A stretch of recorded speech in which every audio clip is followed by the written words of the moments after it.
अस्सलाम वालेकुम दोस्तों, मैं आपका अपना शजरदोस्त खिजर वली चिश्ती एपीएस के बच्चों के नाम आज की ये शजरकारी है।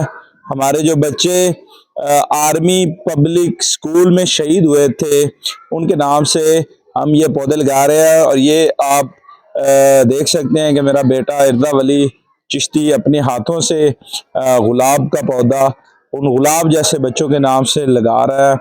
और हमें उनको याद रखना चाहिए और उनके नाम से शजरकारी करनी चाहिए।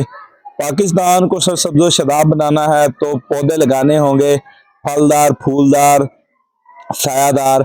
जहाँ जिस पौधे की जगह मिलती है उस पौधे को वहां लगाएं। ये फूलदार गुलाब के पौधे हम लगा रहे हैं ताकि तितलियों को खुराक मिले, शहद की मक्खियों को खुराक मिले। वीडियो को ज्यादा से ज्यादा दोस्तों के साथ शेयर कर दें और हमारे मिशन में शामिल हो जाए।